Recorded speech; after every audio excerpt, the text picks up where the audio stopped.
Hey, get back here.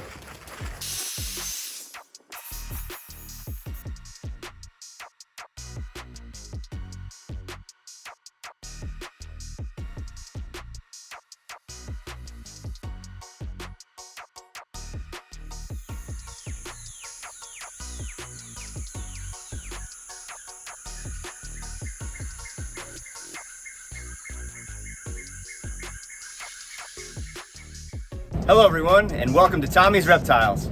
In this video, I'm going to give you a rundown of how I built, set up, and scaped this outdoor Frilled Dragon enclosure. It all started with this sketch right here. I went to Home Depot to pick up the lumber, then I came back and started cutting the wood to the right sizes that I needed for this build. The dimensions of this build are going to be 6 feet tall, 4 feet wide, and 4 feet deep. For this build, I'm using pressure-treated lumber. Once all the cuts were done, I started to assemble the enclosure frame. I started off by making 2 6-foot tall, 4 foot wide rectangles, and then I connected them with 4 foot long pieces of wood. Once that was done, I added these cross sections, which is about 1.5 feet off the ground. Once that was complete, then I started working on the door. Once the door was finished, it was time to start the tedious task of adding all the galvanized chicken wire. This involved a lot of snipping and a lot of stapling. And here's how it looked after I finished that part of the build. I think it looked pretty good. All right, next on the outdoor enclosure build,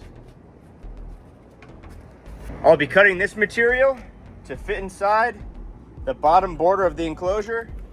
I'll drill it right into the wood, and it'll keep my Frilled Dragon from rubbing his nose on the wire and also keeping predators out. And believe it or not, I'm just gonna cut this stuff with good old handy dandy scissors.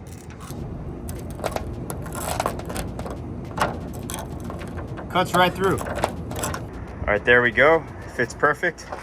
I just gotta bring this side up a little bit and it'll be a perfect fit. I'm leaving a little bit of wood on the top right there because I'm gonna screw in the Universal Rocks background just on the back panel.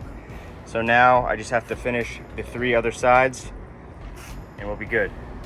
Okay guys, I got that part in. I see that it looks like it's sticking out a little bit, but that's okay because when I put the pavers in, it'll push it right up against the wall and it'll be all flush and everything. All right, next step, I'm gonna cut out a Universal Rocks background to go on that back side right there. I'm gonna measure it and cut it, put it up, and I'll show you guys when I'm done. Okay, so we cut the Universal Rocks background out, and now I'm just gonna screw it into the bottom panel and the top panel right here. We'll see how it looks. All right, there it is. The Universal Rocks background screwed into the back of my Frilled Dragon enclosure. Perfect fit, I think it looks awesome. Now all we have to do is scape it. Okay, today's the day. I'll finally be scaping this enclosure. So let's go to Home Depot, and we'll also go to a spot that has some nice branches and sticks that I can make into little trees in here. Let's go. Here's my Home Depot cart. All right, so here's the spot I've been eyeing for a while. They chopped down a bunch of this wood months ago, so it's just been drying out. So this is some good stuff to look for branches. Let's see what we'll find here. Here's one, another one, and another one, and another one. Last one. Okay, we're back from Home Depot. We have all the stuff laid out and the sticks I found in the woods earlier. First thing I'm gonna do is I'm gonna take this bamboo and I'm gonna cover this side of it. That way it'll look a little better and it'll prevent the lizard from grinding his face on the wires. I really only want this side and this side exposed so I can see through it from my house. But yeah, we'll get started and we'll see if this fits. If not, we'll have to cut it and we'll add that right up there. Okay, so it's so hot again, I can't keep my phone outside for too long, but I'm gonna show you.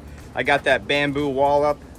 I just really kind of used some wire and I kind of wrapped it around a screw, screwed it in. I'll probably add some more in the future, but and then I just screwed it in over here. But I think it looks pretty good so far. Not bad, huh? Okay, next up, I'm gonna add these paver bases. Instead of using pavers, I like them because they're lightweight, they have holes for drainage, and I'll just lay them down and cut them so they fit perfectly, and then I'll lay the substrate right on top of that. So we got most of the ground cover in there. I'm just gonna leave that because this is actually on an angle and the water goes out that way anyways. I could cut a little strip to fit in there, but I'm not going to. All right, let's add the substrate.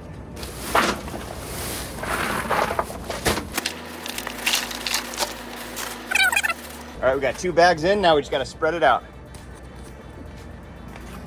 It's a perfect amount here. So in this corner back here, there we go. Okay. There we go. Not bad. Okay, next step, we'll add the climbs. First, I think I'm gonna put this big, thick log in as a centerpiece, and I'm gonna screw this into the bottom, this flat piece, to use it as a base so it doesn't tip over.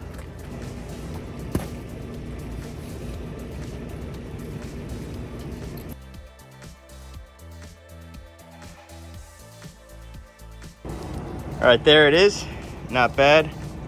Now I'll put it in the enclosure as the centerpiece. I might actually have to add a couple more boards here just so it doesn't tip this way, but I think it's gonna work. All right, there it is, looks pretty good. I put a rock right there just to give it a little more stability, but now we'll start adding the other branches.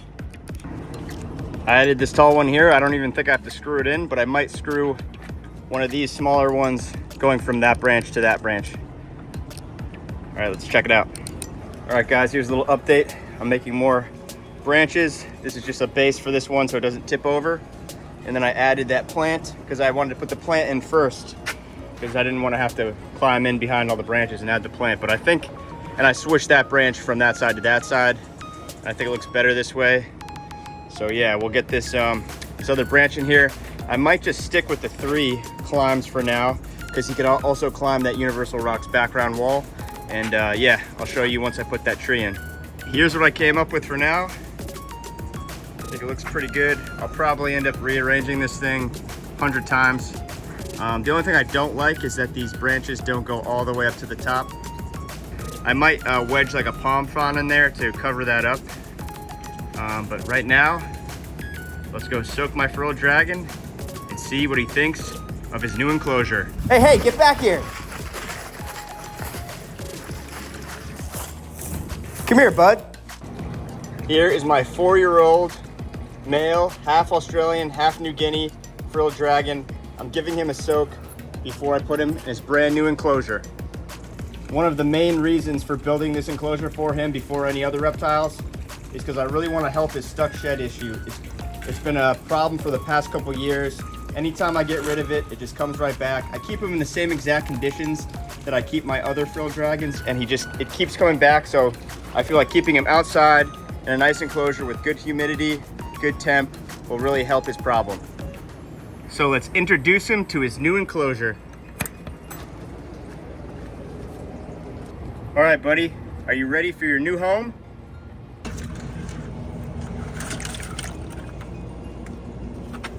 Let's put him on here, see how he likes it. Awesome.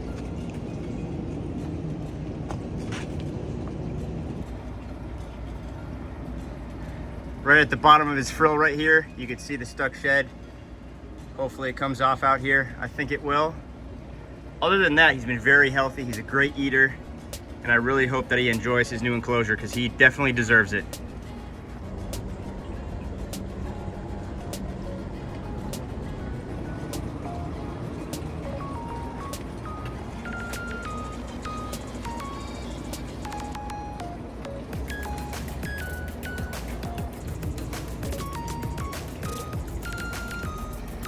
That's what Frilled Dragons do best.